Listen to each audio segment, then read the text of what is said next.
Hello, everyone. Thank you for joining us. Today's webinar addresses a super red hot topic. It's artificial intelligence. And, artificial intelligence is a big buzzword right now. It promises to revolutionize everything about e-commerce, about how consumers buy things and how you as retailers are operating your businesses and becoming more efficient. But really kind of the question is like, what's real with the buzz and what's just hype? And so we have a webinar today that's going to help you out a lot because, quite frankly, you need a practical guide that gives you a strategic approach to exactly what is going to help you drive more sales and improve your business. And that's the key. So, and today, what we'll be focusing on is, really, how you're going to be able to sift through that noise and provide you with some practical strategies, things that you could actually start to use and take advantage of right now, and then also some ways to use data and understand what type of data you have available to you so that you can improve your customer experience and get that end game, which is increasing conversion rates and getting more sales. Now, before I get started, a little bit of housekeeping. I want to make sure that you're going to be muted during this, as participants, you're muted during this session, but we will have a Q&A session at the end. So if you have any questions at any time during our 45-minute session, just go to that Q&A button at the bottom of your screen and type in your questions, and either we'll address them live as we're going or during our Q&A session at the end. And then also, just so you know, again, we will be recording this, so you will have access to that recording at the end. Now, my name is Bob Angus. I am your moderator today. I'm a strategic marketing consultant and I work with SLI, and I'm an e-commerce evangelist. I absolutely love everything about building great shopping experiences. And I've been fortunate enough to help out merchants grow their business in roles at PayPal and Symantec and Commission Junction. And also I was a contributing editor at Practical E-commerce. But we have a really special guest today, and I'm super excited to get a chance to pick the brain of Alan Bondi. Alan is a marketer, he's an advisor, he's a writer, and he started out his career as a data scientist. He's a neural net guy, so he knows exactly what's going on with artificial intelligence, what makes it work, and how to apply it. And in fact, that's what he's doing. He's a data scientist turned 5-time CMO. He's co-founded social marketing companies like OfferPop and has ran business and analytics marketing for OpenText. And he's currently helping out consumer packaged good brands as head of marketing for a mobile CM provider, Repsly. So Alan, welcome to SLI's webinar. Man, I'm so glad to be here. This is my favorite topic, if you can tell. Yeah, exactly. Data scientist turned marketer. That means putting artificial intelligence to good use. Love it. And mostly for good. And mostly for good. And mostly for good. And that's really key. Because that we want to dig in a little bit deeper here today I have some questions for Alan in a moment, but let's first get a better understanding of exactly, why artificial intelligence is so big in e-commerce. The opportunity is there to use machines to optimize customer experiences and automate your internal processes. And that's why AI has such big promise. I mean, it really can help you sell more and help you expand your, already thin and tight margins. You could expand. You could become more profitable.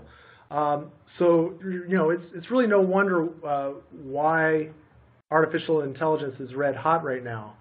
Now, in fact, SLI surveyed e-commerce professionals as a part of the late last year as part of the e-commerce performance indicators and confidence report, and we asked, do you plan to add artificial intelligence to your e-commerce strategy? And it was clear that the answer was yes. Over 50% said they currently use or plan to use artificial intelligence.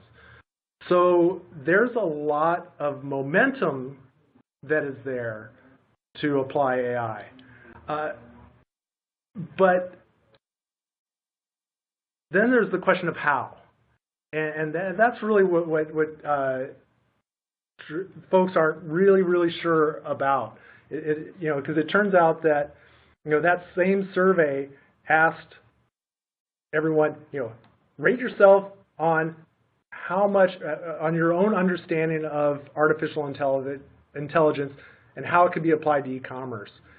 And 63% said they either didn't understand AI or they weren't sure how to apply it to their business. So you have a lot of businesses that are all in on artificial intelligence, but most of them don't understand how. And that's the problem. You need to sift through the excitement and the thing that says, yeah, I know I want to do this to drive more business, but I don't know how. So you need to sift through that what's real and what's just noise. So that's what we want to dive into today, and that's why we have Alan here. He's going to help us give really kind of practical guide, some practical ways that you can help improve your experience powered by artificial intelligence. And I think it's something that you're going to be able to learn from and then, again, use almost immediately. So Alan, got some good questions for you. First, actually, can you give a quick introduction? Yeah, sure. So if you can tell, this is something I've been thinking about a long time. I mean, I started as a researcher and practitioner playing around with early expert systems and neural network models and that sort of thing. And, zoom forward to today, I spend a lot of time working with and talking to retailers and consumer brands and how can they use their data and how can they create better experiences. And what's old is new again, right? This is why this topic is so fascinating, because some of the same things we're talking about now, we were talking about years ago, but the technology is just better and faster and cheaper. And I think that's why we're really kind of entering this golden era of AI, because some of these algorithms have been around for a long time, but now we have the scale and scope and know-how to kind of apply it for practical everyday things, and that's what's so exciting about this. Yeah, exactly. I think that, well, now, what is artificial intelligence and machine learning? What are those things really, and what's exciting to you about it? So I guess a place to start would be, let's go in the Wayback Machine a little bit and go back to the early idea of AI. So to understand artificial intelligence and even understand how machine learning fits in, because it's kind of, machine learning is part of it, but sometimes not, right? It's distinct, but also let's call this one big sort of space. We'll call it AI. The idea of AI machines that could do human-like tasks or imitate behavior or could learn goes back to the 1950s. So this is not a new thing. That's the one. The two is, I'd say that we're in sort of the third generation now of AI, where we're seeing much more intelligent, predictive algorithms embedded in all types of software and devices. But most importantly, they're doing practical things kind of for everyday tasks. And I think that's really what's different about this wave of AI versus, the early wave and maybe the second wave in the 1990s was we're applying this to really practical things that everyday consumers can take advantage of. So I think that's pretty cool. In terms of what's really exciting, so, I can talk all day and night about machine learning. I've been a fan of machine learning since I, first did my graduate work, back in the 90s and worked with some of the early pioneers of reinforcement learning and fuzzy logic and all sorts of crazy stuff like that. Yet, and this is sort of the big asterisk, is machine learning can be amazing, but it's not magic, right? It's just becoming more approachable to more people, right? If you look at tools like RStudio and you look at some of the open source and the fact that it's embedded within platforms like you guys provide, it's a big deal now that it's available to the masses. And I think that's the biggest thing with AI is back in the day, right, it was only available to those of us who could code or knew the right folks in the space or had a connection at a university. And I think right now AI is pretty much being supercharged by the masses and by wide-scale adoption. In that way, it's really pushing into lots of use cases that maybe weren't the initial focus. So that's super exciting. The other thing that's different now, right, versus the last time, right, that we saw AI, is that there's a lot more discussion about how AI relates to people, in a good way, right? It's not replacing people. I'd say that the most impactful use cases now, right, are augmenting rather than replacing, humans. And these kind of helper apps, right, that make online shopping or doing work around the house more enjoyable, that's the key. That's sort of the what's going to power AI going forward, is not thinking about, creating armies of bots that'll take over the world. I'm not saying that won't ever happen, but it's applying AI and machine learning to the types of everyday applications that just make life better. Yeah, no, that's exactly it. And I always think of applying artificial intelligence in an e-commerce world kind of synonymous with, like you said, as a helper. And I think of, first thing I always think of is like the merchandiser. And merchandisers, they know the customers the best and they have intimate product knowledge, but it's impossible for them to really truly optimize their online merchandising when they've got thousands of SKUs and hundreds of thousands of visitors that they need to react to in real time, and oh, by the way, do it 24/7, 365 around the globe. It becomes a daunting task, and that's where I think artificial intelligence and can do some of that automation.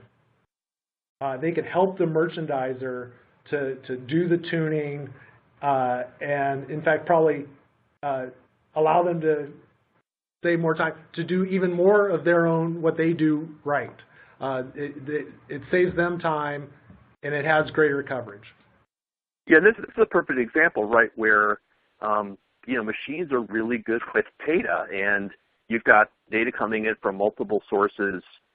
You can point an algorithm at that data and sort of sift through it and allow the creative side to really be what the merchandiser or the marketer focuses on. As a marketer, right, who started as a data guy, that's exactly how I think of data. It's to make that journey better. It's to free me up to focus on the softer skills.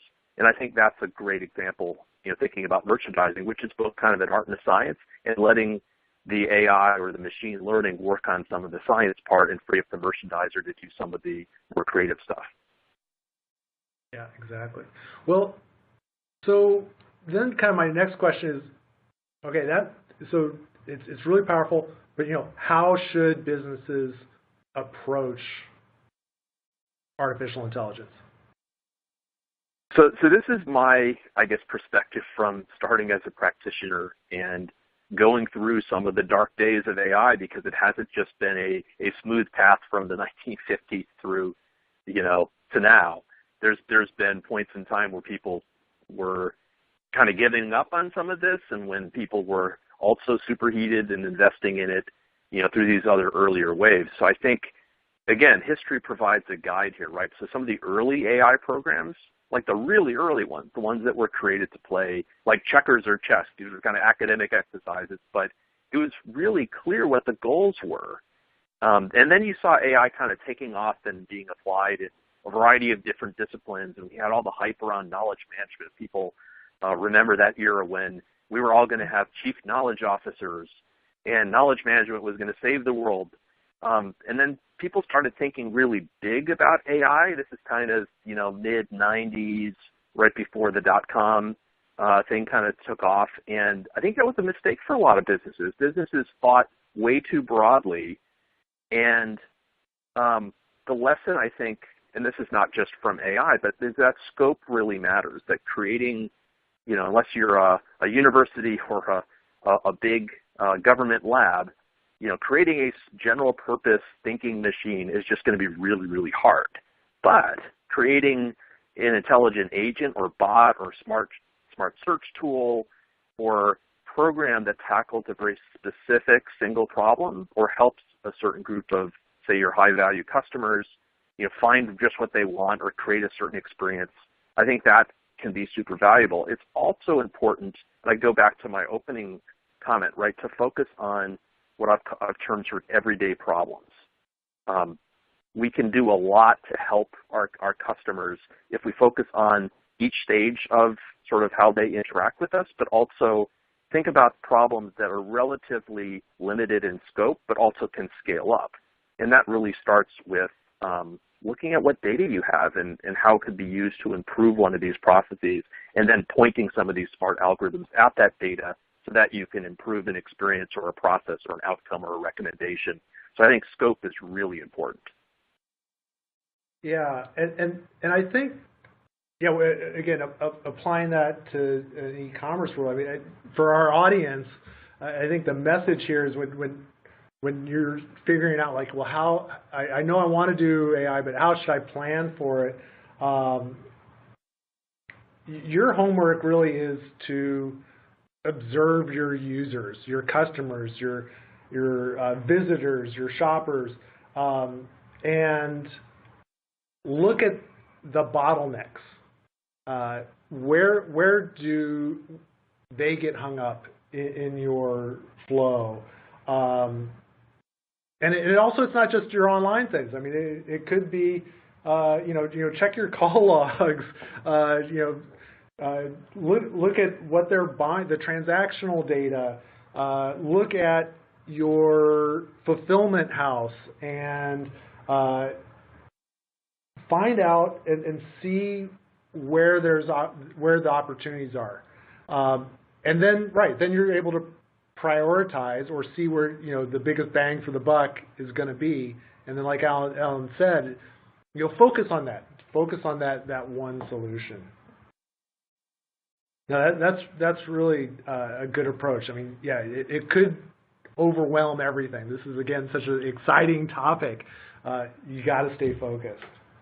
Well, plus, if you look at, as you mentioned, the transactional data, if you look at that and some of the behavioral data or social data, I think some interesting clues emerge, right, when you kind of combine what's happening from a shopping engine perspective and what people are saying, say, on social media. So that's another thing that's kind of interesting, is as you lay out your data, start to look at what happens across those different sources of data. And often a smart algorithm can help to make those correlations. And all of a sudden you realize that, wow, people buy more of this, after this event when everybody's posting and they saw a Super Bowl ad, for example.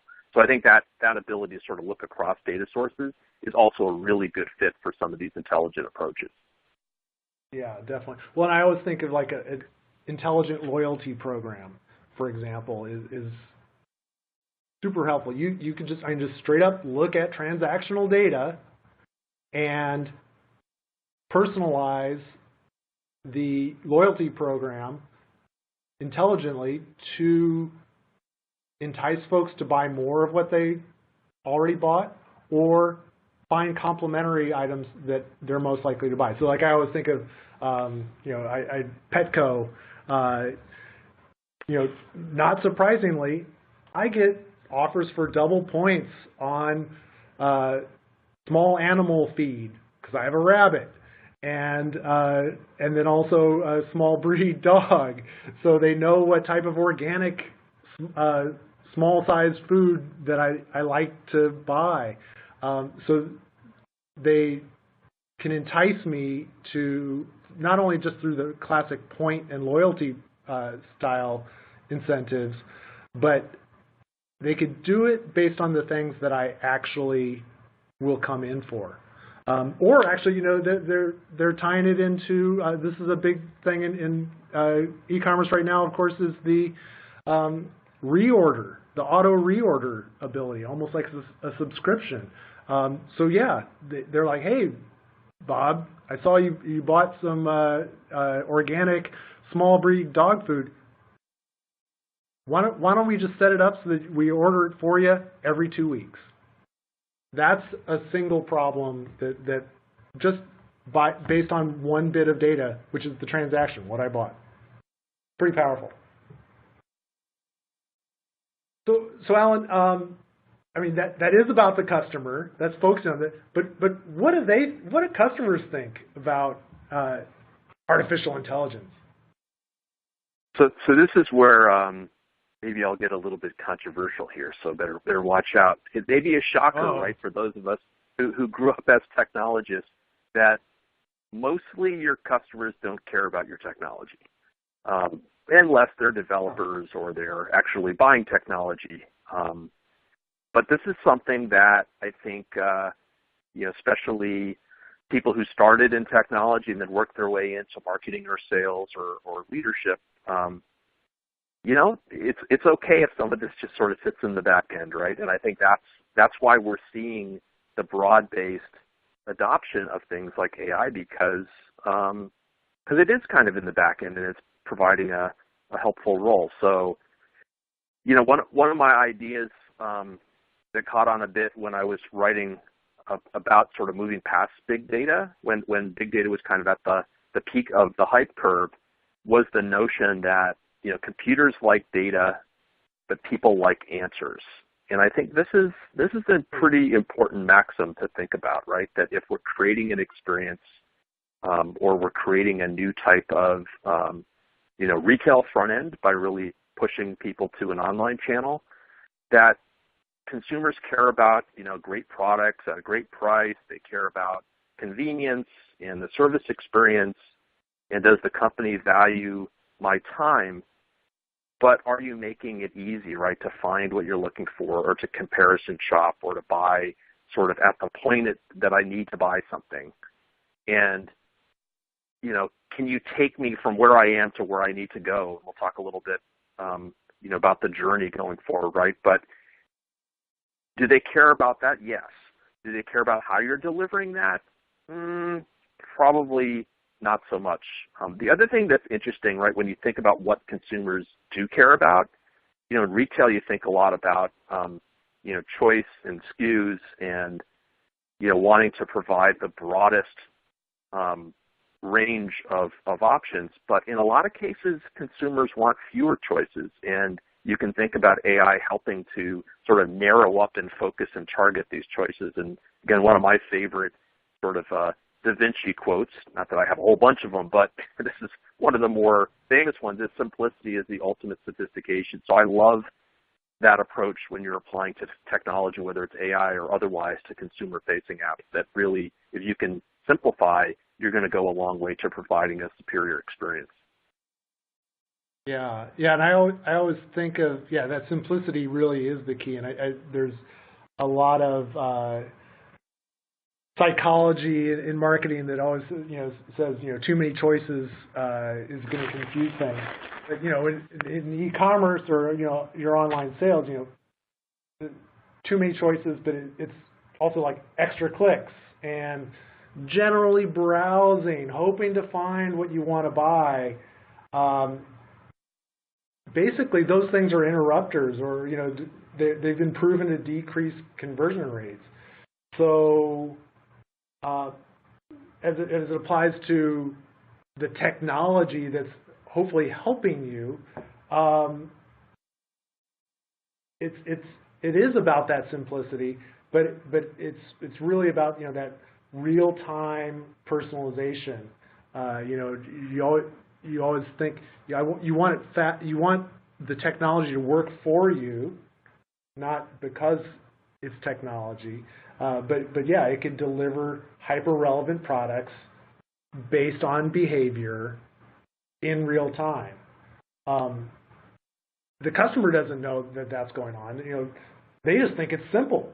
They just, like you said, they want the product that they want, and that personalization feel can be applied. It's really powerful. So, I guess the next question, how we kind of touched on it a little bit here, but how does big data fit in? So I think it goes back to some of the things you just said, right? Getting close to customers and kind of being aware of their journey and tailoring their experience along that journey, as you just said, which is often powered by personalization, which is, again, one of my favorite kind of sub-disciplines of AI, is how can you profile and track and present just the right experience or presentation or offer or recommendation for a certain point in time. That tailoring that is something that has a lot of payoff, right? It's proven that provides better conversions, but also we can advance this idea of personalization. It isn't a new idea, right? I started looking at personalization when I was at McKinsey, 18 years ago. There was conferences about that topic, and if you fast forward to today, we have the benefit of a lot more advanced technology and embedded technology that makes that possible. And it's interesting if you look at data also just across the whole retail spectrum. This is something I've been focusing in my work at Repsly in terms of like retail execution and in-store merchandising, and some of the same techniques that are being used in-store also apply in online commerce as well. So even though we're focusing on e-commerce, most of the audience, I'm sure, is a omni-channel company. Some of these same techniques span multiple touch points. And in all cases, right, data is king and arguably is key to unlocking these experiences. And then let's drill into sort of, again, like predictive or neural nets, my old favorite approach. If you think of that as sort of your toolbox, we want to figure out how you can not only gather information, but also deliver insights in a tight time frame. And that's where a lot of these predictive algorithms work especially well, in that sort of real-timeness, as you talked about. It's also knowing where to apply these insights right on the stage of the buying process. And that's really where, if you want to have another homework assignment in the audience, it's, think about the customer journey. Are you doing journey mapping? Are you thinking about the different stages, how people first become aware and then start to engage, and then maybe even bring in others into the decision process and then ultimately transact? So as a marketer, right, this has been my bedrock.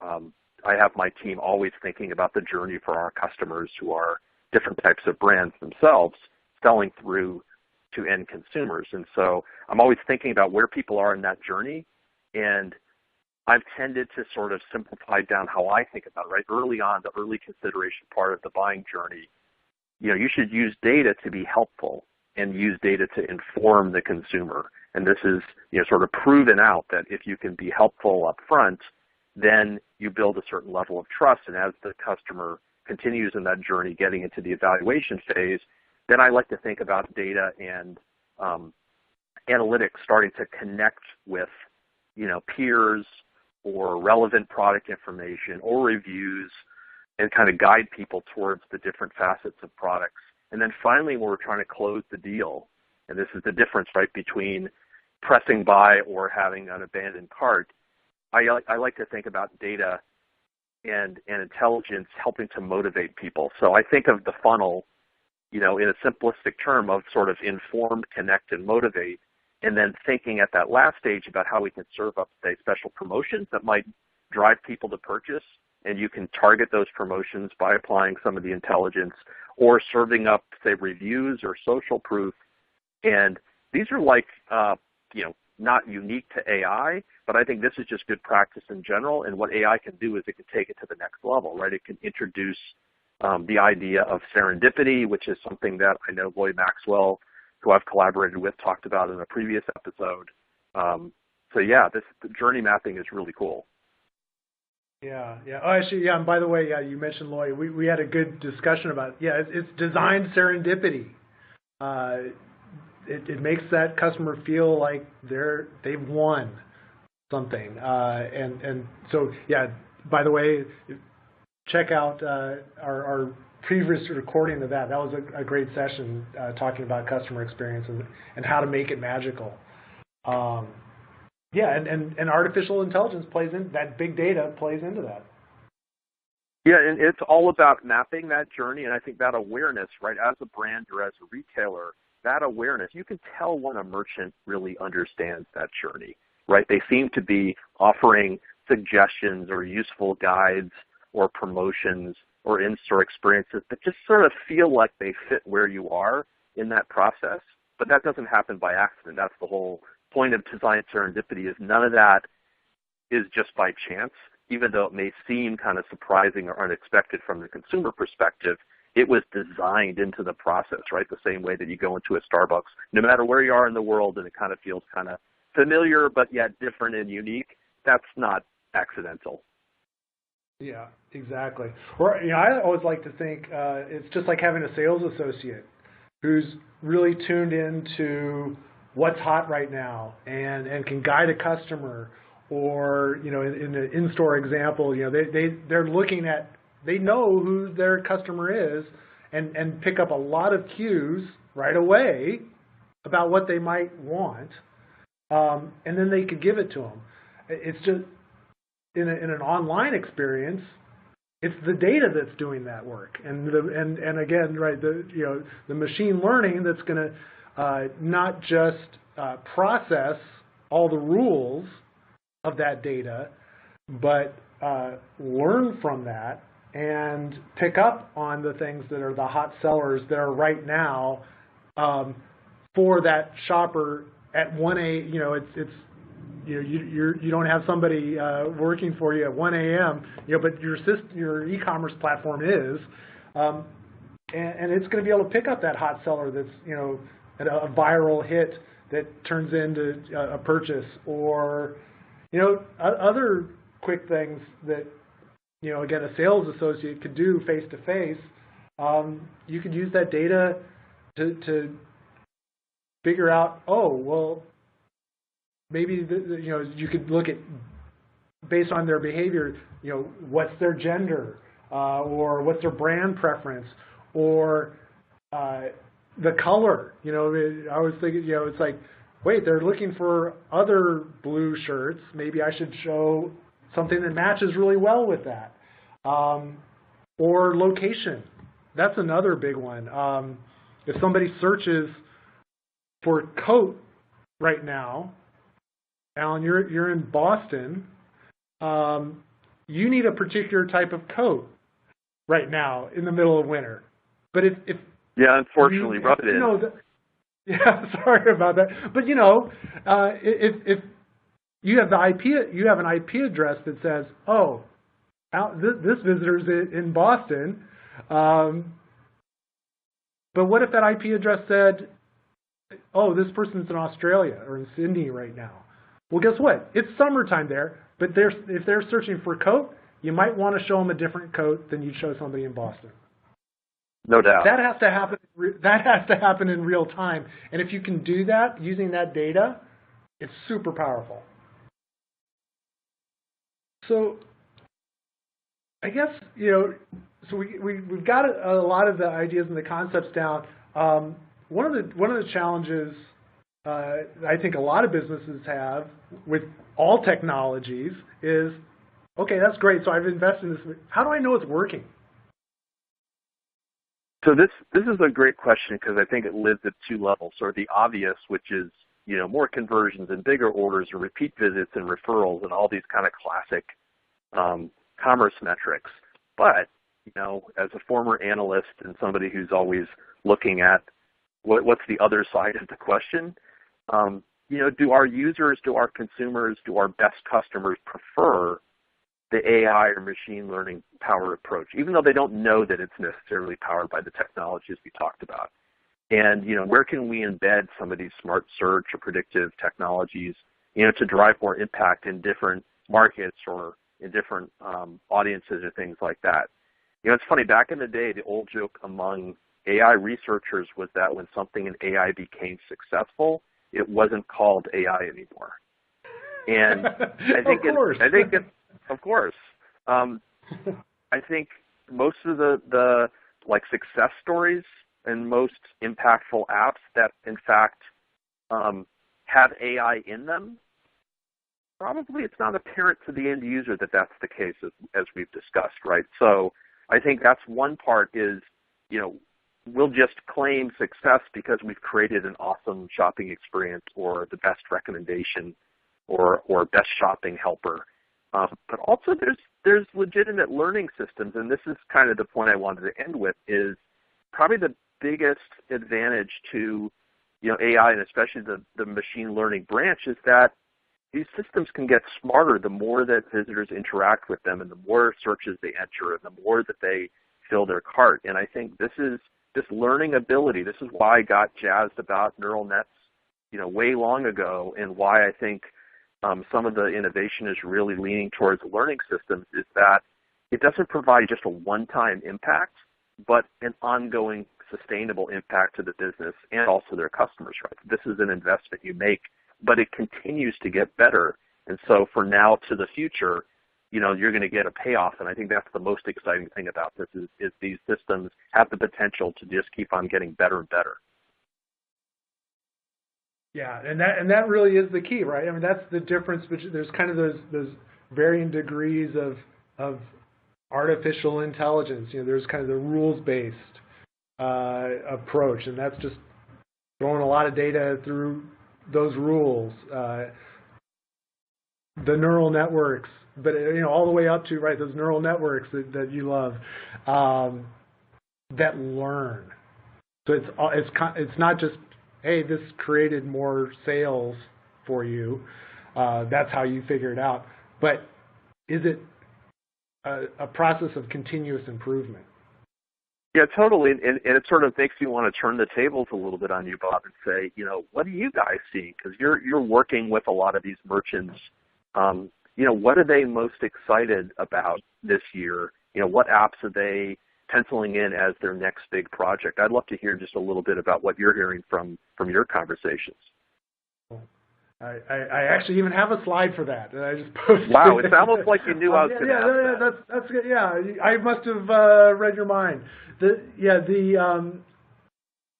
When we asked about artificial intelligence as part of the e-commerce performance indicators and confidence report, we asked about artificial intelligence, and it really came down to what specifically are you planning to use, and it became evident right away that the opportunity was really around product discovery and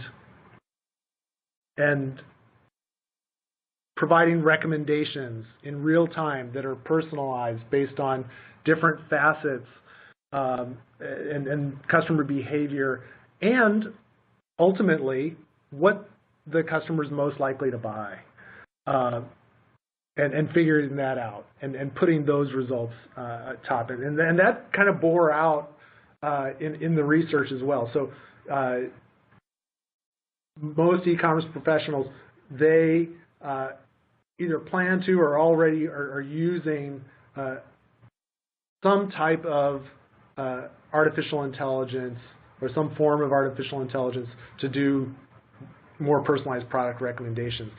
But they also looked at customer service requests and chatbots is, those customer-facing moments that could be automated or enhanced or improved is just a much better way. And again, it's back to that journey that you talked about. Online retailers figured out that they could serve customers better and in a more personal way if they can answer the questions for them, or have a chatbot available to answer those questions. Then I think then the next stream, and the numbers didn't show that folks are using it right now. And amazingly, I think this is, if we ask this question 6 months from now, I'm not planning to use voice-activated apps or augmented reality or virtual buying assistants. I think you're going to see that green, I'm not planning to use those things, probably shrink a lot, especially voice-activated with Alexa and Google and Apple, or quite frankly, your phone. Everybody, we are on mobile devices all the time now, and that voice as a way to interact, as opposed to. So wait a minute, you're saying that we're going to actually speak into a phone, not type in it? Yes, believe it or not, and believe it or not, it's more efficient. So people are catching on to that. So yeah. Evolution does have something to do with that. I think we probably mastered our voice before we mastered a typewriter. Exactly. So those are good. I think that's going to apply to e-commerce directly. But I think the other thing that we're seeing is a lot of what we're talking about, and a lot of what SLI has done in terms of building kind of we built a buyer engine, and it's that idea of taking all that amazing amount of data that you have, the user behavior, the transactions, yes, your product feeds, and everything in turning around in real time to power a better, more personalized product recommendation and search result and navigation and merchandising. Your category pages can be reordered instantly so that they show something that somebody's most likely to buy, because right now maybe they're on a category page because they're just browsing. Well, you don't want browsers, you want buyers. So make that page more intelligent using that data. But then lastly, that engine has to learn, and that's something that SLI provides. It's not just, again, slamming a lot of that data against rules. It's continuous learning through neural networks that's constantly molding in real time and tweaking and turning and learning so that the customer gets the product that they want. So that's the key, right? I mean, that is ultimately the key. The consumer wants that answer, that recommendation, that product, and let the smart system chunk through the data. Machines are great at data. People just want an answer or a good experience or the product that they were looking for. That's it. Exactly. Okay, well, hey, Alan, we're having a great discussion here, but I think it's time to open things up for some Q&A. So, folks, again, at the bottom of your console, there's a Q&A button. Go ahead and type any questions that you have in there. In the meantime, we have tons of great resources. You can find You just go to www.sli-systems.com/resources, and there's that recording of past webinars like Design Serendipity, the EPIC report, and a lot of other great material. So we're still waiting to get a couple more questions in. I'll give you a couple more moments. Also, hey, I know, sorry, Alan, being in the Northeast right now, you want to be in Palm Springs for e-tail. Oh, I want to be there. Yeah, it's going to be a great place. Well, and SLI is going to be there. So, folks on the call, if you are planning to be at e-tail in Palm Springs, or now want to book your ticket to Palm Springs for the end of the month, definitely let us know. We have a special VIP cocktail party that we'd like to invite you to out on the terrace right there at the JW Marriott where the show is held. Great VIP thing. So in the Q&A box, even if you just type in your name, if you're planning on going to e-tail, let us know and we will send you that invite. If you can't make it to cocktails, definitely join us at our booth. All right, Alan, let's go ahead and take a few questions. So I think, one of the questions that we got, was from Miles, and is it, what's the kind of the difference between AI and machine learning, and is that synonymous? So if I had the virtual whiteboard here, I would kind of draw a big circle with AI and a slightly smaller circle kind of within the big circle, but sticking out a little bit, and call that machine learning. And so, historically, there's kind of different but similar disciplines, right? I mean, AI was kind of the big area of building intelligent machines, and it became somewhat synonymous with rule-based systems and expert systems and things like that. And at least back in the day when I was a practitioner, machine learning was the branch that was more focused on emulating sort of the way that biological systems worked or people learned. And so the learning stuff was kind of mostly in machine learning, and the AI kind of was the superset. And I would still think that that's pretty much the case. And then when you get into something like deep learning, that tended to more apply to things like neural networks or multi-layer neural networks that had kind of hidden layers. And I'm kind of geeking out here. But I'd say that you're okay if you kind of, in polite company, talk about all this stuff as AI. And then if someone's a little bit more inquisitive, you can say, well, I really mean machine learning. And they're like, I see. And then if they really want to get geeky, you could say, well, deep learning, like a neural net, they'd go, oh, I get it. So they're kind of nested, I would say. Yeah, and I think that is one of the challenges with the hype machine that's going on around artificial intelligence right now and machine learning, and it's just things get switched and used in synonymously all the time, and so yeah, it's probably worth digging one layer deeper when somebody says, yeah, we're going to power you with AI. Well, what is that? Exactly.